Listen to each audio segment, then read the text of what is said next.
What if I told you that your entire life of effort, every drop of sweat, every sleepless night was a waste of time? That there's a technique hidden for millennia that allows you to achieve absolutely everything you desire without any effort. This isn't a metaphor.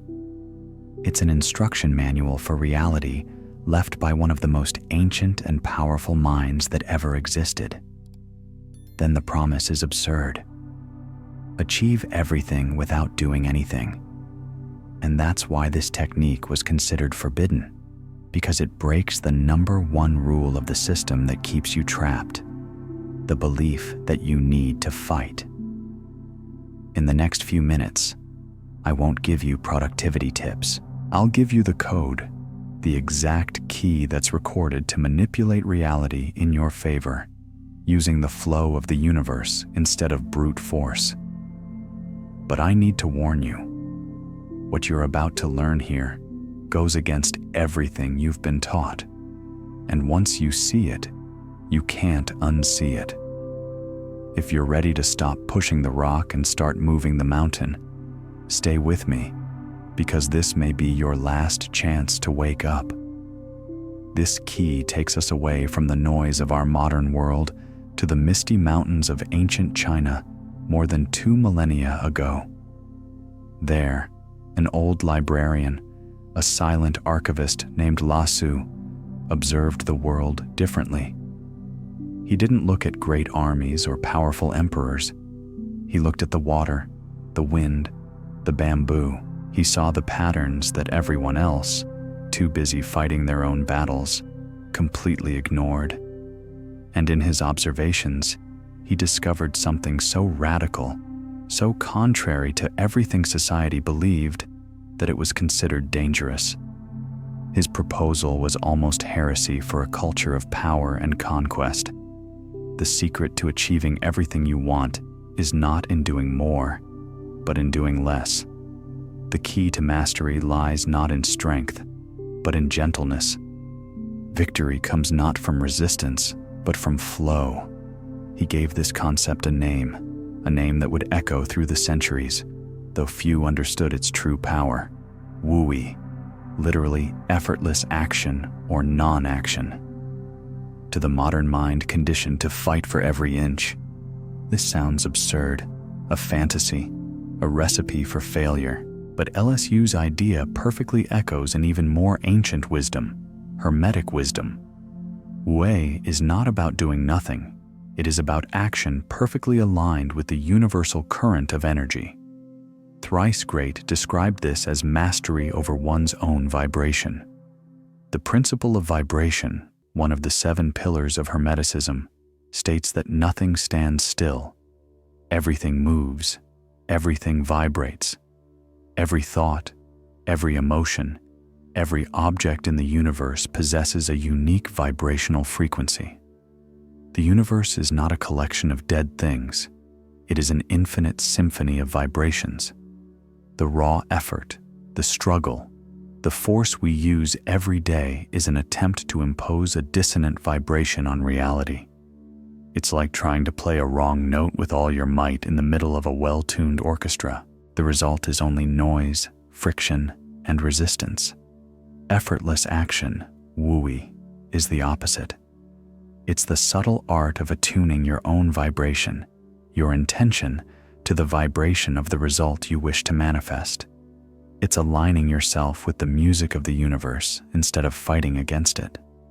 When you're in tune, the result flows to you through the path of least resistance. It's the fundamental difference between shouting into a muted microphone and whispering at the correct frequency. Shouting expends all your energy and produces no results.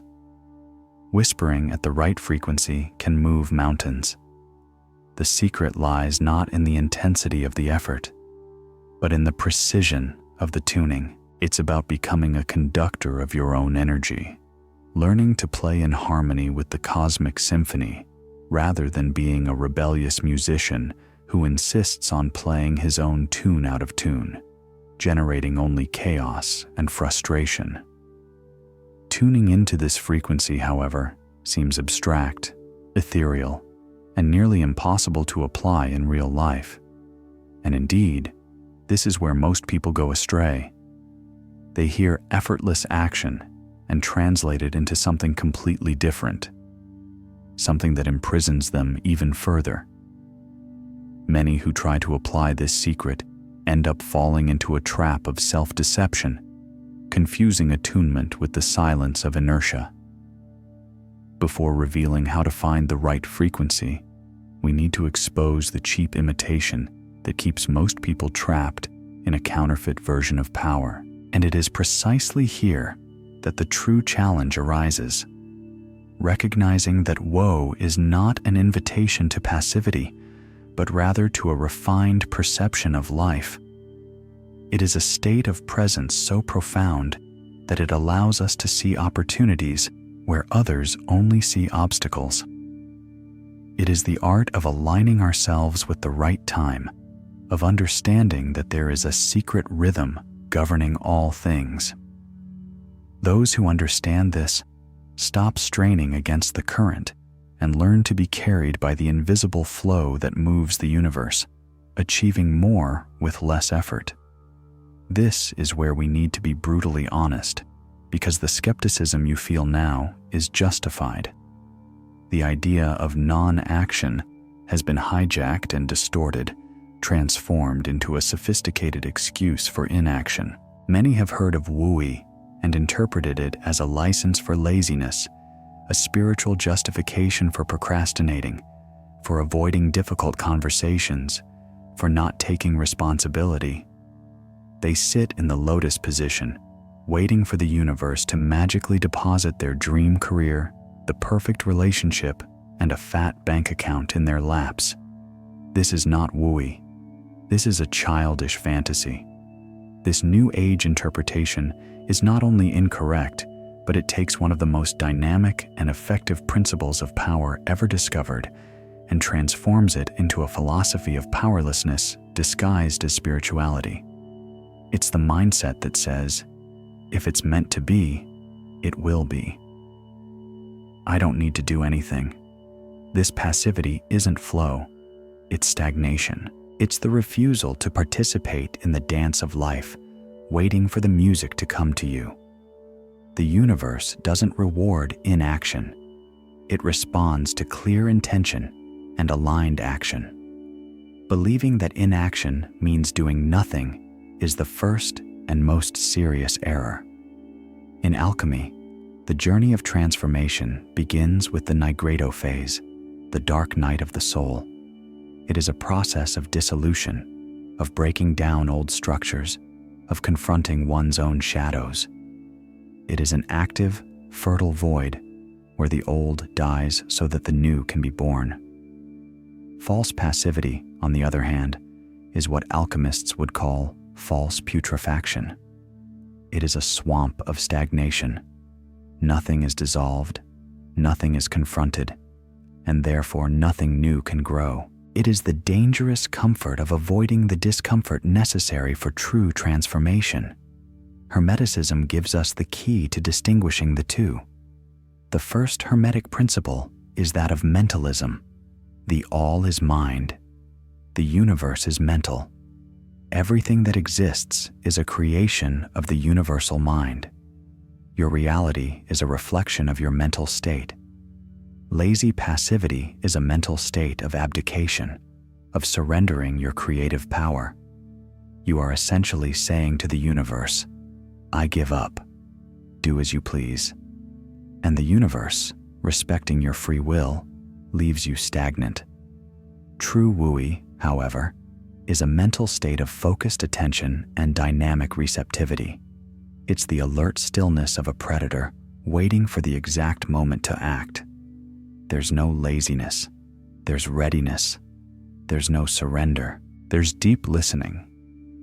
It's a state of consciousness that's completely present, observing the currents of energy, sensing the rhythm of the universe, ready to act with surgical precision the exact moment the universal mind presents the opening. It's the difference between a soldier sleeping at his post and a chess master silently watching the board, waiting for the perfect move that will change the entire game. Now that we've clearly distinguished the swamp of stagnation from the vast ocean of potential, we're ready for the first practical key. The answer lies not in a philosophical concept, but in a simple, powerful image that reveals the fundamental power dynamics of the universe and how you can begin to use them to your advantage rather than against it. Imagine you're standing on the edge of a vast, powerful ocean. This ocean is life, with its unpredictable currents, its gigantic waves, and its deceptive calm. Now watch two people enter the water. The first is the desperate swimmer. He represents the modern mindset. He has a clear goal, to reach the other side, and he tries to do it through brute force. He throws himself into the water and begins to fight against each wave, to flail furiously against each current. His breath is labored, his muscles burn. He is in a constant war against the ocean. Does he move forward? Yes, a few inches at a time. But at what cost? All his energy is spent on resistance, on friction. He sees the ocean as an enemy to be conquered, an obstacle to be overcome by sheer willpower. He's exhausted, frustrated, and most of the time just trying not to drown. This is the image of our lives when we operate from effort. We fight problems, resist change, force situations. We live in a state of perpetual battle against life itself, and we wonder why we're so tired. Now look at the second person. He's the master surfer. He doesn't enter the water to fight. He enters to dance. He doesn't see the ocean as an enemy, but as a partner.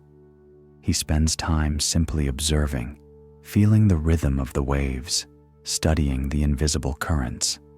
He doesn't waste his energy fighting the force of the sea. Instead, he positions himself, patiently waits for the right wave, and when it arrives, with a precise and economical movement, he aligns himself with it.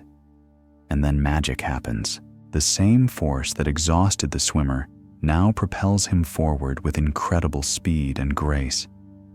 This metaphor perfectly visualizes the principle of polarity as taught in Hermeticism. The swimmer and the surfer are two poles of the same thing, the application of force. They are in the same ocean, dealing with the same energy. But the swimmer operates at the negative pole of resistance, of force against force, of friction. The surfer operates at the positive pole of mastery, of non-resistance, of channeling. The Kabbalion teaches that opposites are identical in nature, but different in degree. The energy is the same. What changes is how it is used. The Hermetic master, the practitioner of Wui, learns the art of mental transmutation. He learns the ability to consciously shift his polarity. He realizes when he is acting like the desperate swimmer, wasting his life force in futile struggles, and consciously chooses to become the surfer. He stops fighting the current and starts chasing the wave. He doesn't become weaker by doing so. He becomes infinitely more powerful because he stops using only his limited strength and begins to channel the limitless power of the ocean itself. The surfer doesn't have more muscular strength than the swimmer.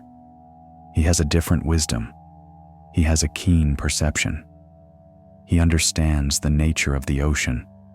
He understands the secret of the element that the Atlantean called the soul of the world, an element that appears weak on the surface, but holds the key to dissolving any and all resistance that stands in its way. Let's delve deeper into the logic behind Wui, and to do so, we need to look to its greatest teacher, water. On the surface, water appears to be the weakest and most defenseless substance in nature. It has no shape of its own, adapting instantly to any container. A child can divide it with their hands. A boat cuts through it effortlessly.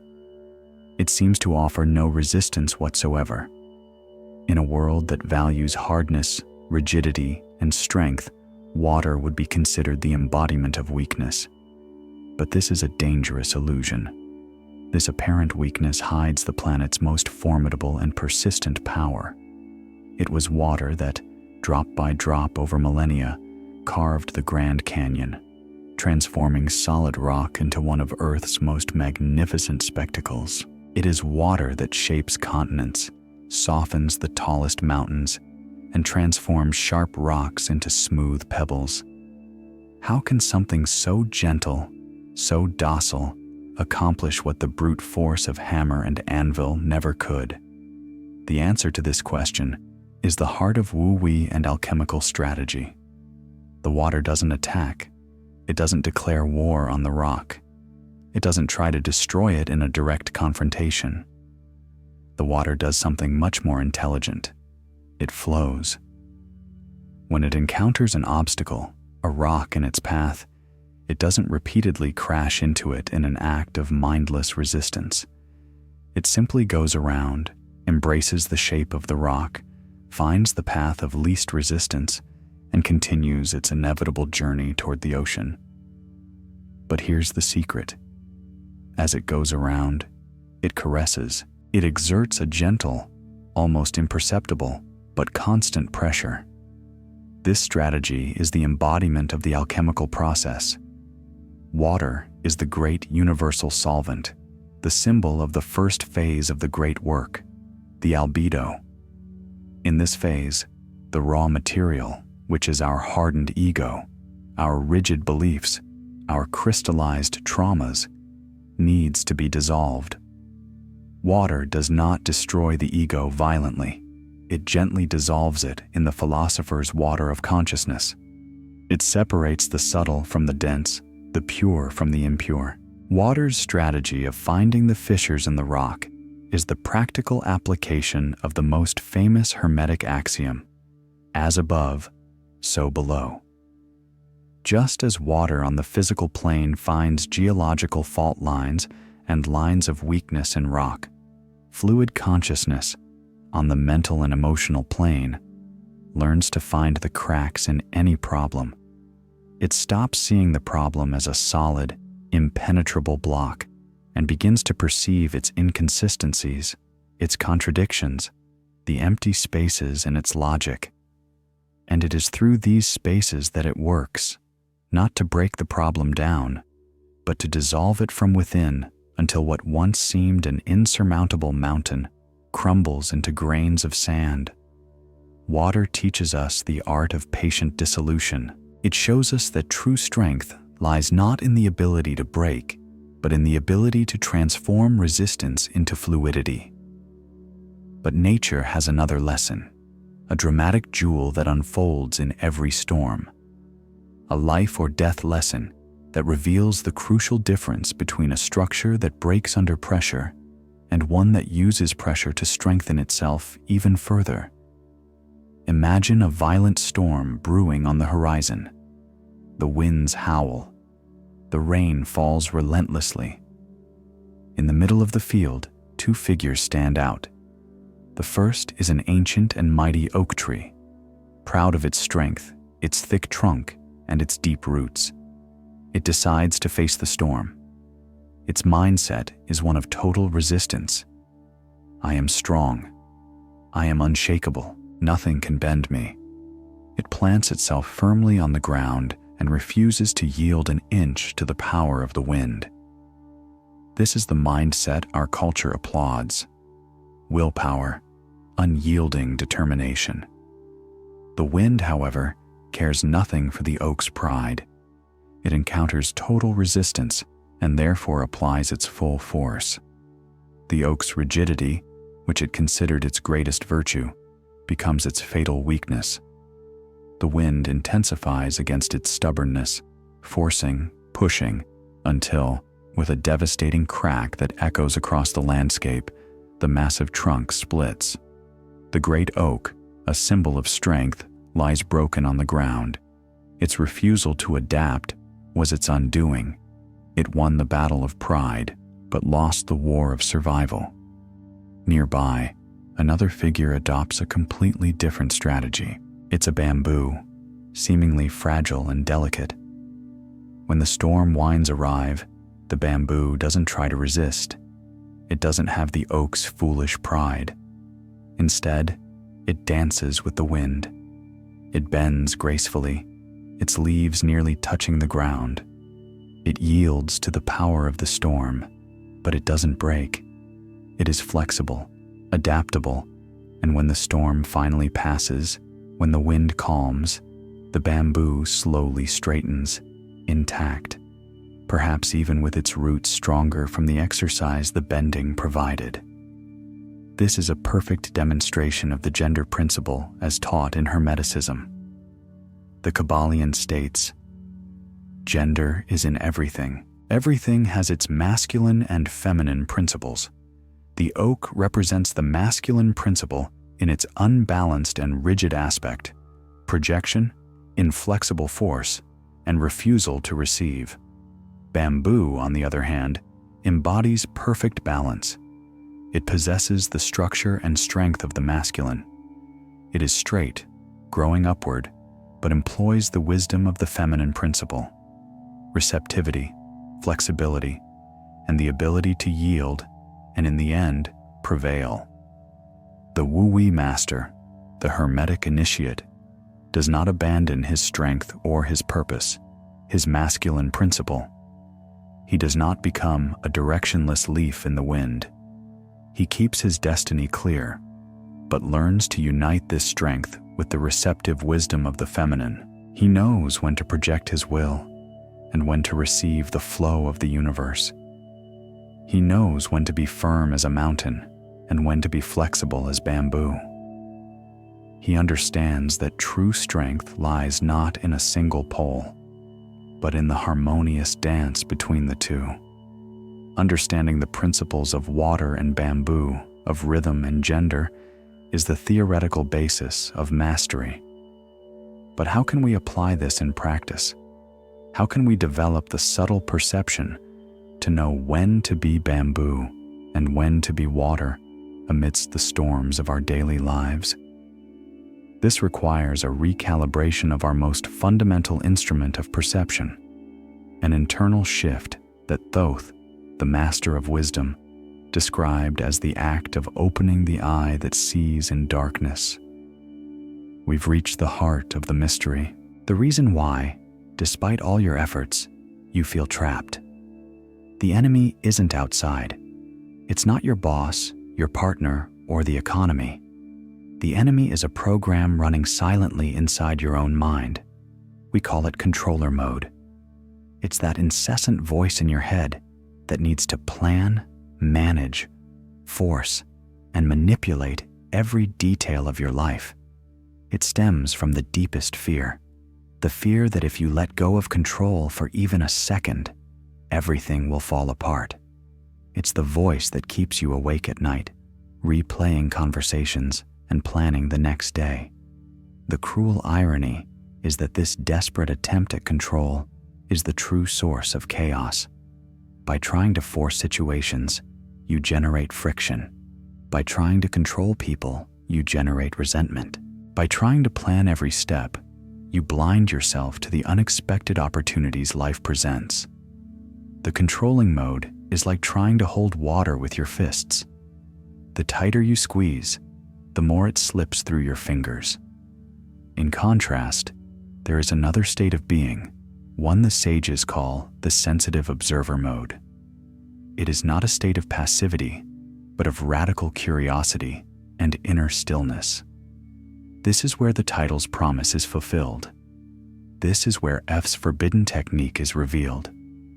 The controlling mode is what Hermeticists call profane consciousness, the mind that completely identifies with the ego, the body, and personal history, believing itself to be a separate entity from the rest of the universe.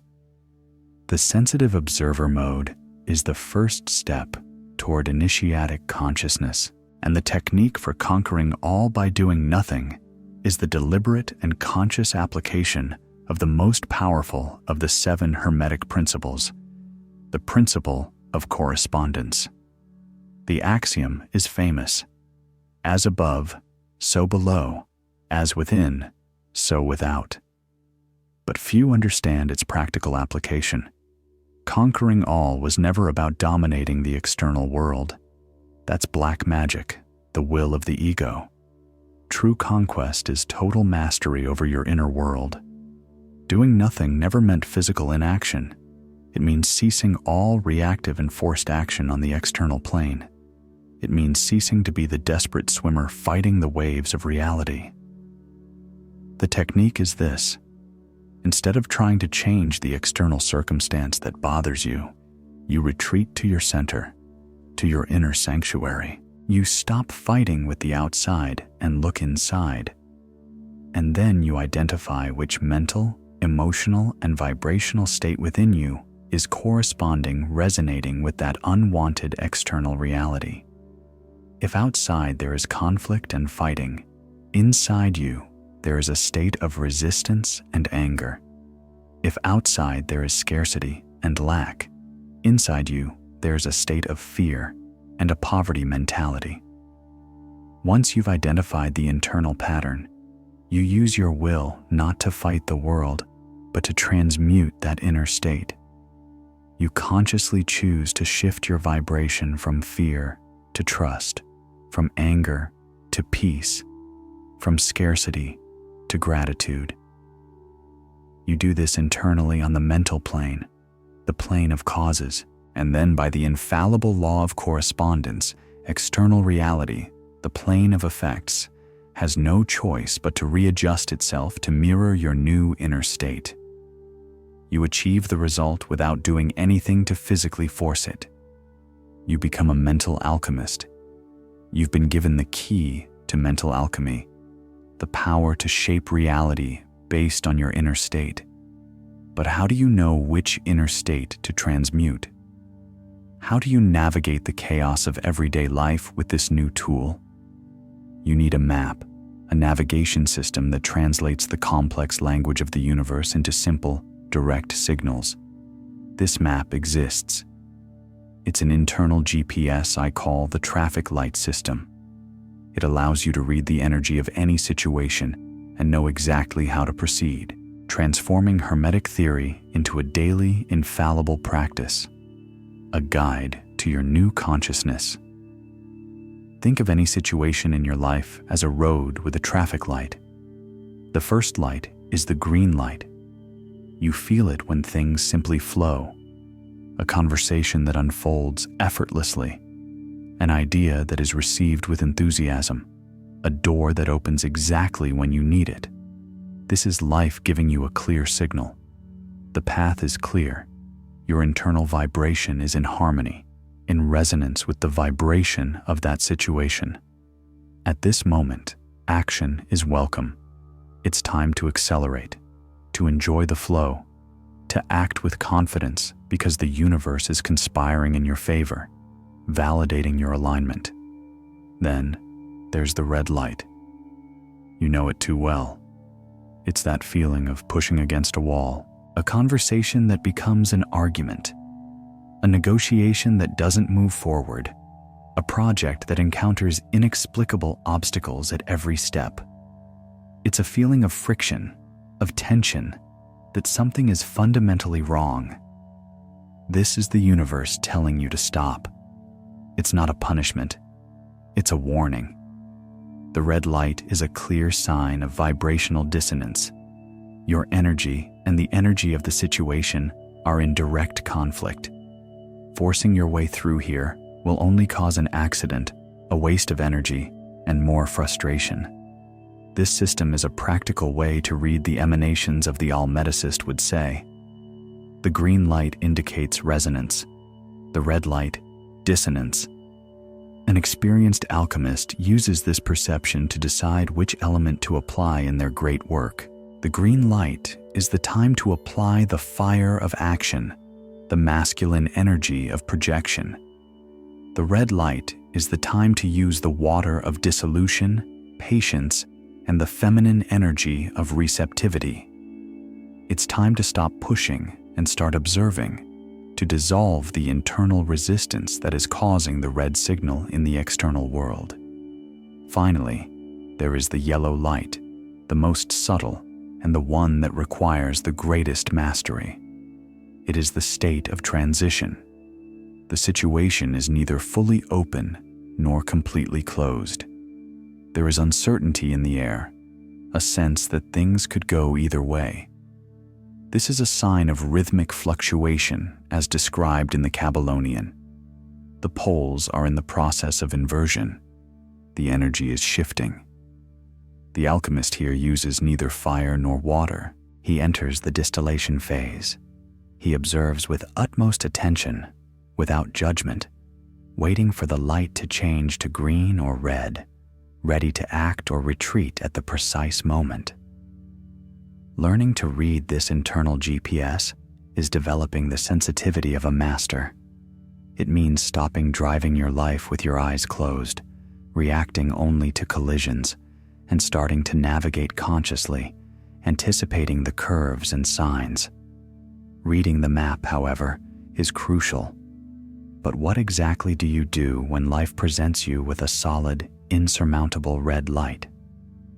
The first move of a true mental alchemist is not an external action to break the signal, but an internal act of silent power that changes the light itself.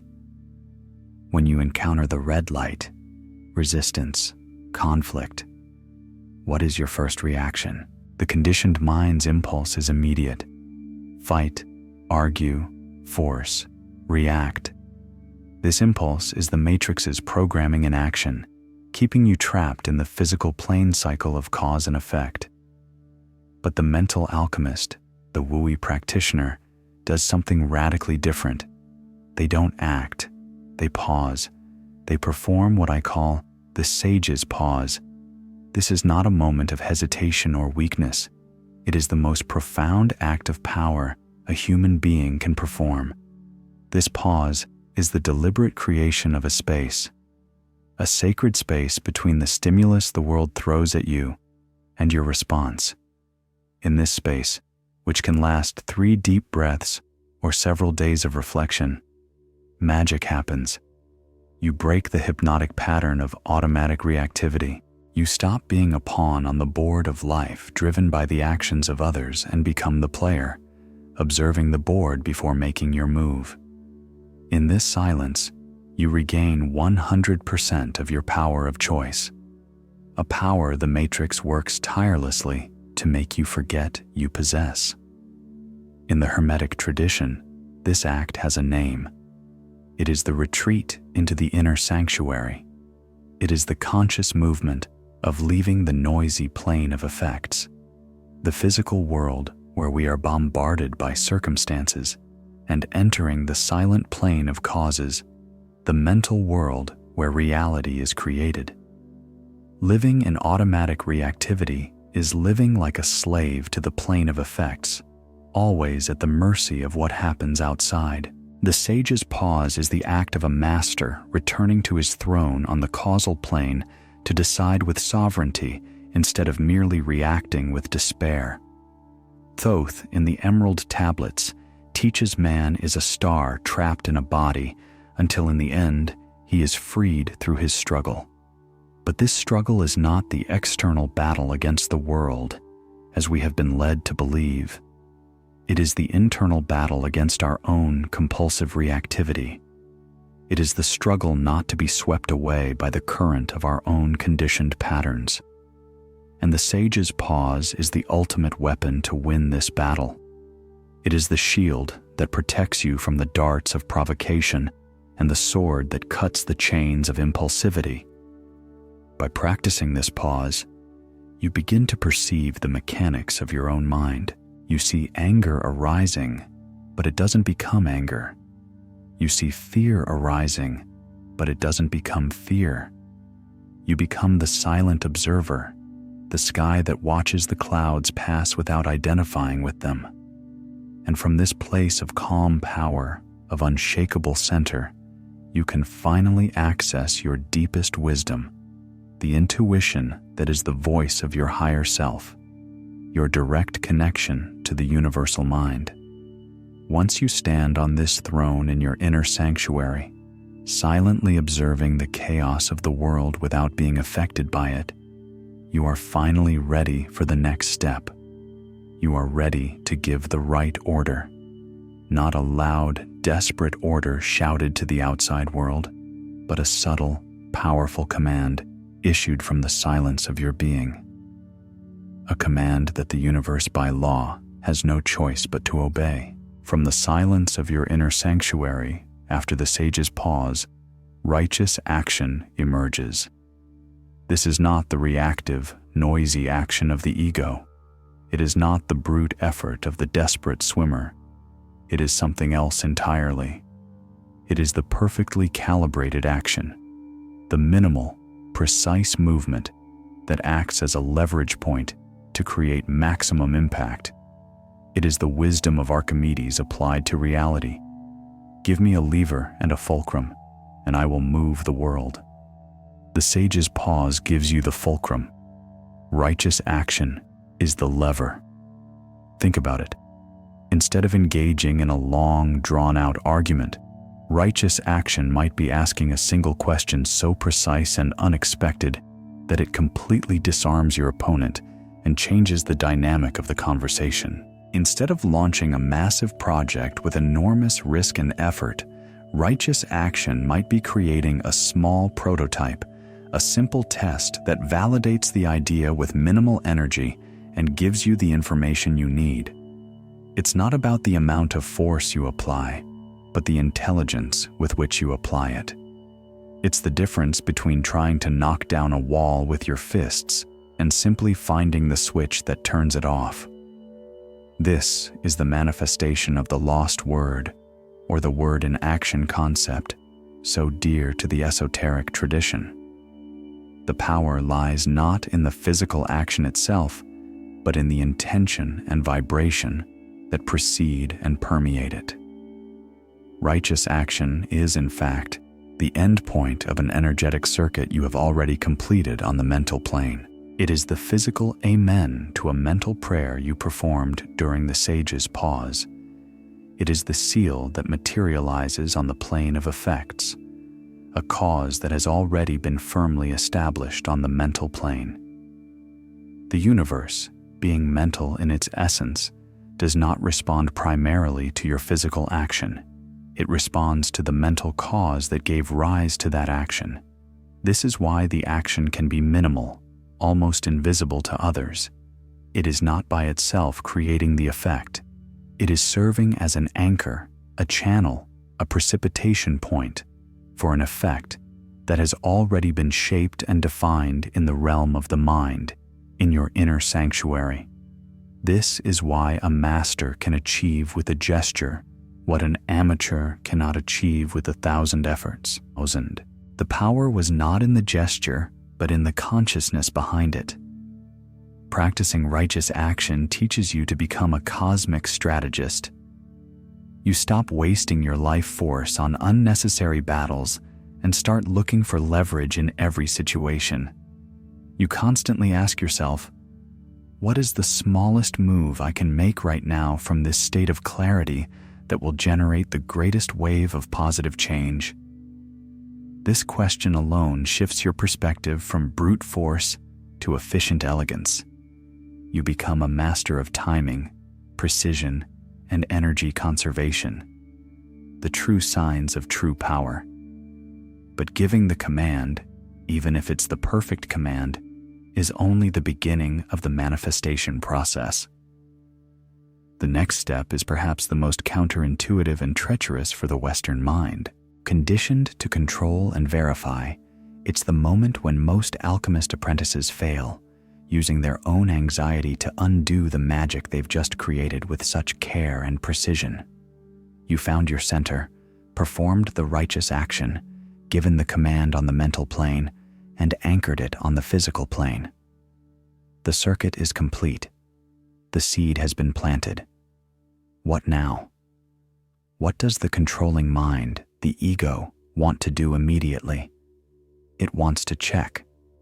It wants to dig the earth to see if the seed is germinating. It wants to control the rain, the sun, the temperature. It becomes the anxious gardener, And with its anxiety and its need for control, it ends up killing the seed it just planted. This is the most common and most fatal mistake. The art of letting go is the opposite. It's becoming the wise gardener. After preparing the soil, choosing the best seed, and planting it at the right time, the gardener trusts the process. He doesn't abandon the garden. He continues watering, protecting, and tending. But he doesn't interfere with the mystery of growth. He knows that germination happens in the dark, away from his controlling eyes. Letting go isn't giving up or being indifferent to the outcome. It's an active and intelligent trust in the process you yourself initiated. It's the release of obsessive attachment to how and when the result will manifest. This is the alchemical principle of coagulation. After solutio, the dissolution of the old, comes coagula, the solidification of the new. But coagulation, manifestation, cannot be forced. It requires an environment of trust and patience to form. Anxiety, doubt, worry, the need to constantly check are like energetic acids you pour over your creation. They dissolve the manifestation before it has a chance to solidify on the physical plane. The art of letting go is the conscious act of removing these acids and allowing your creation to form in peace. This is what Hermeticists call faith. But it's not blind faith or empty hope. It's faith based on knowledge. It's the absolute confidence that universal principles such as mentalism and correspondence are laws as infallible as the law of gravity. You don't throw a stone in the air and worry about whether it will fall. You know it will. Likewise, once you've established a clear and powerful cause on the mental plane, you trust that the corresponding effect will manifest on the physical plane. It's the law. By practicing the art of letting go, you release a tremendous amount of mental and emotional energy that was previously trapped in the vicious cycle of worry and anxiety. This energy, now free, can be reinvested in being present, in perceiving new opportunities, in enjoying the process. You stop living in the future, waiting for a result, and return to living in the now, where life truly happens. You surrender your creation to the great womb of the universe, trusting that it knows exactly how to gestate and give birth to your intention at the perfect moment. Mastering the sage's pause, righteous action, and the art of letting go is the path to mastery, the 3 pillars of mental alchemy. But this path is not a flowery field.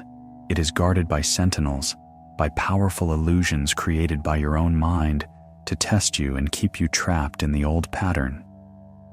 Now I will reveal the 3 guardians of illusion, the fatal errors that can trap you forever in the labyrinth of your own mind. The first guardian, the first trap your ego will place in your path, is the most seductive of all.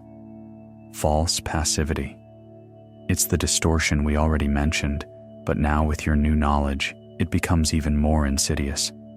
You learn about flow, about not forcing, and your ego, a master of self-deception, uses this as the perfect excuse for inertia. It whispers to you, "Don't have that difficult conversation.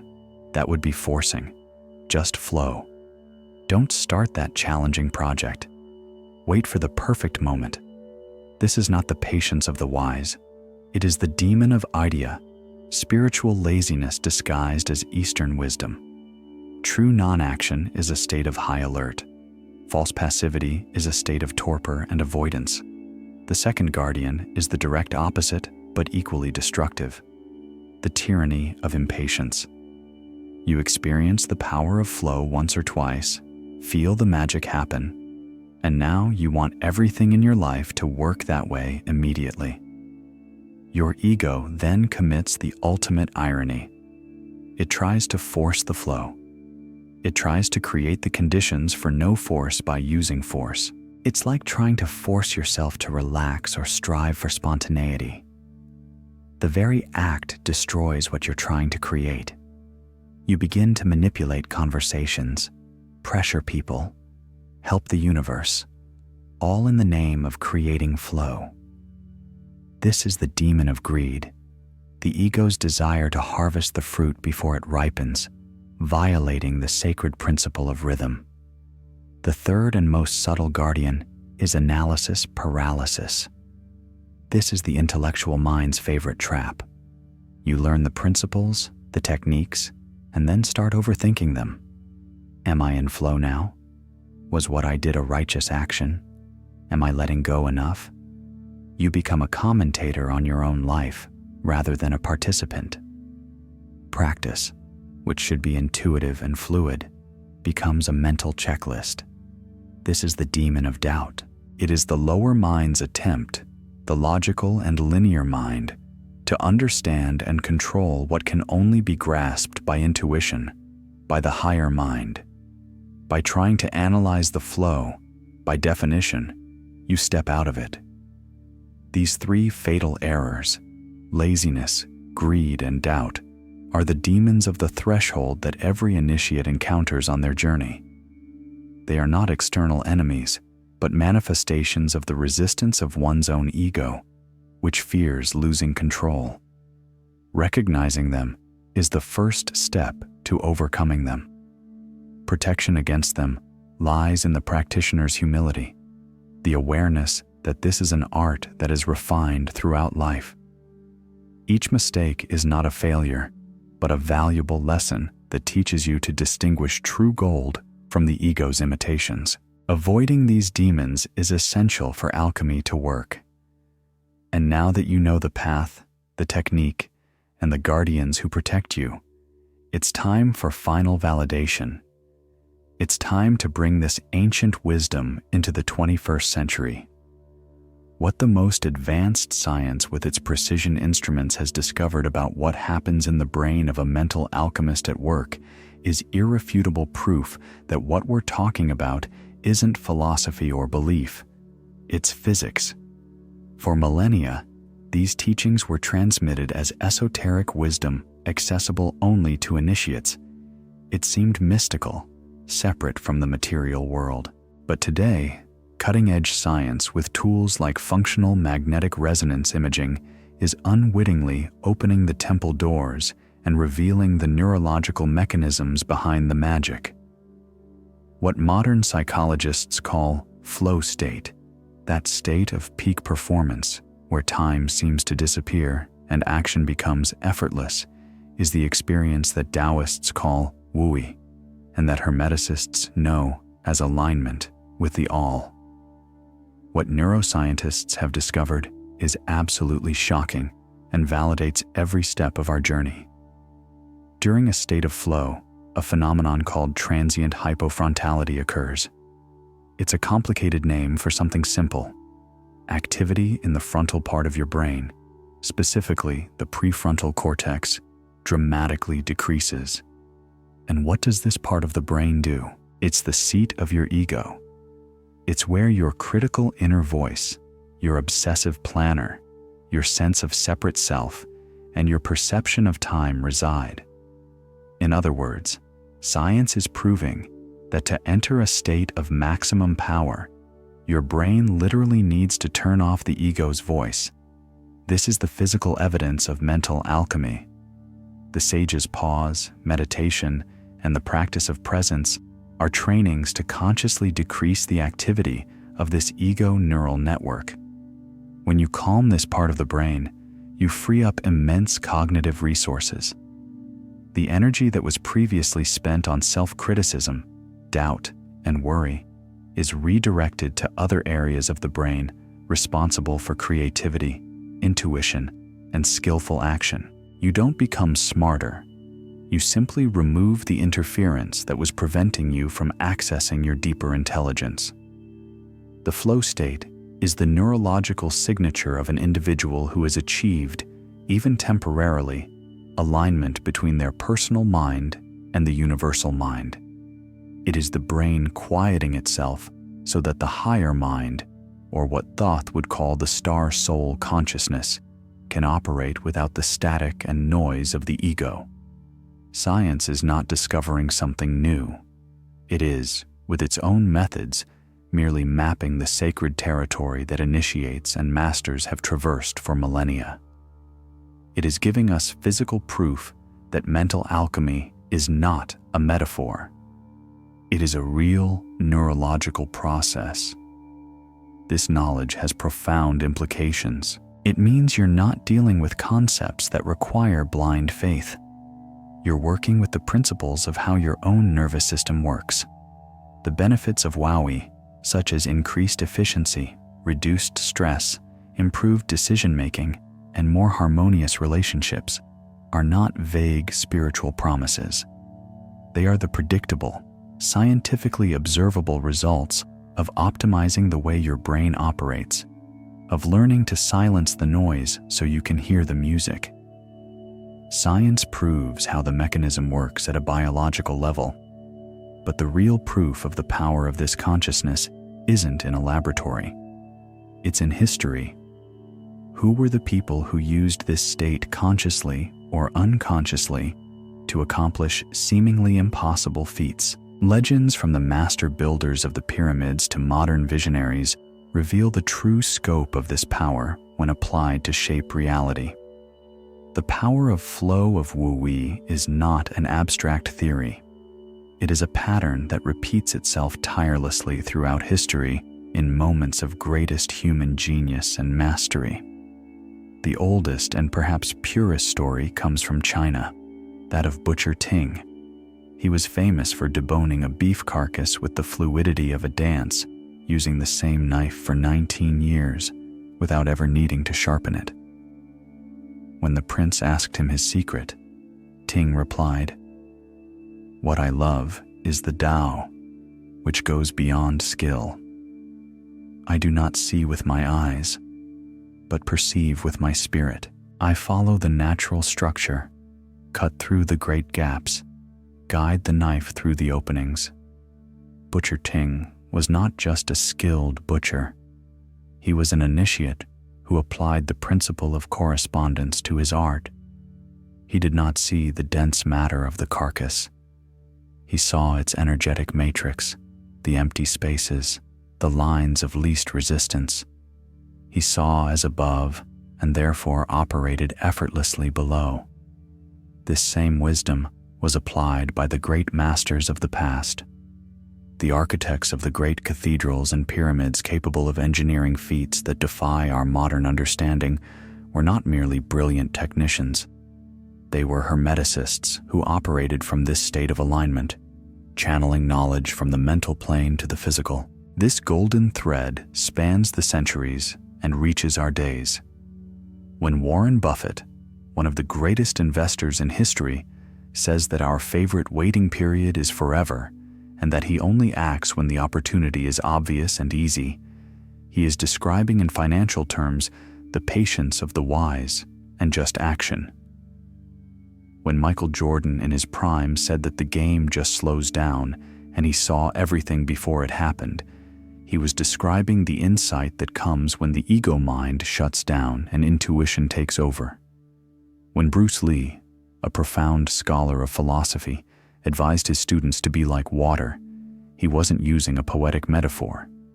He was teaching the direct application of Wu, the way to combat, adapt, flow, not resist, and use the opponent's strength against them. Jazz musicians who enter states of pure improvisation, elite surgeons whose hands seem to know what to do without conscious thought, programmers who code for hours in a state of total immersion, DJ, all of them consciously or unconsciously are accessing the same state.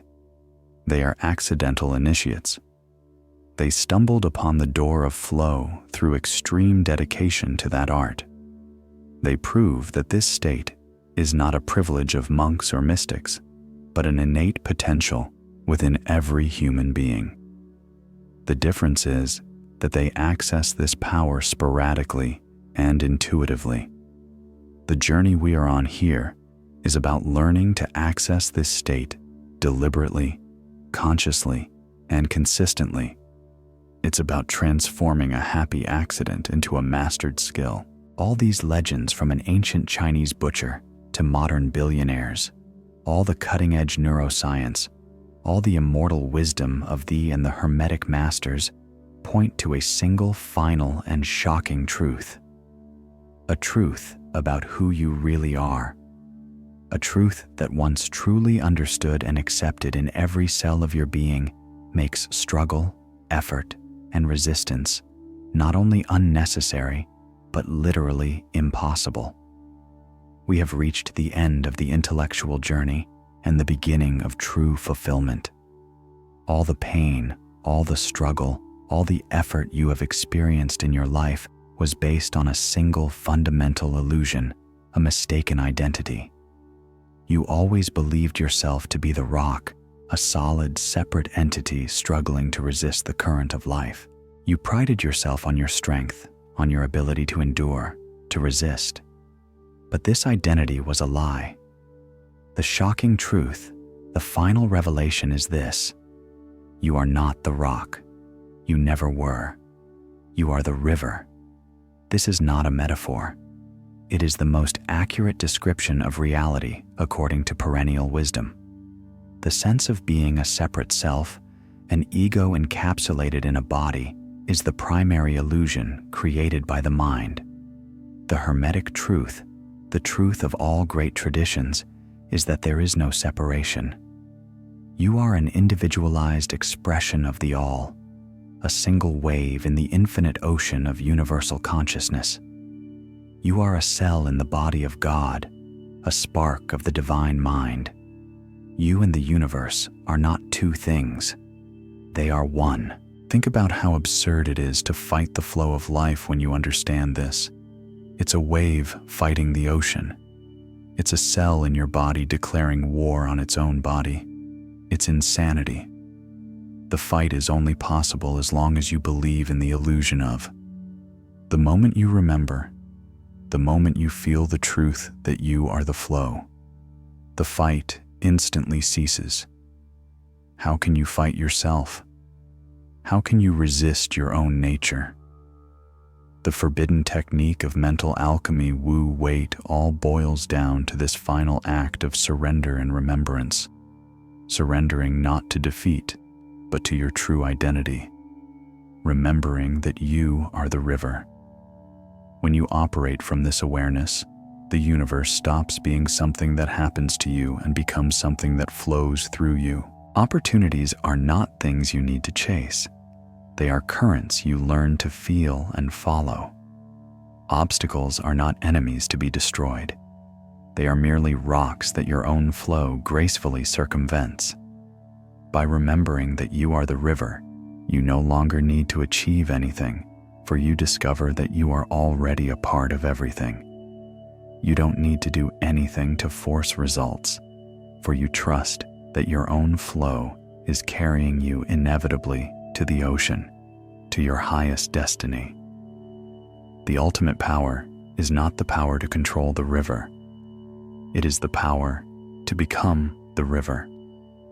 And this power has always been there, patiently waiting for you to stop struggling and simply remember who you truly are. Now that you've seen the truth, now that the illusion has been exposed, the mind's journey ends and the soul's journey begins. Knowledge without practice is just an unused map. Therefore, the next step is not to learn more, but to live it. The 7-day flow challenge is your personal laboratory. Choose an area of your life where you feel like the rock, and for 7 days, practice being the river. Use the sage's pause. Seek righteous action. Practice the art of letting go and watch reality bend, not to your strength, but to your fluidity. If you've made it this far, leave the phrase, "I choose to flow, not force," in the comments. I want to see who truly understands the essence of this technique, and if you'd like to help the channel more directly, you can contribute in the first pinned comment and help me spread even more content like this. This is very important to me and to the growth of the channel, and any help you can give makes all the difference. But just by making it to the end of the video, it helps me a lot. You can also share this video with someone who needs to hear this message. And before you leave, I've put together a special video for you. Don't leave yet. Click on the video that's currently playing on your screen, and we'll see you there.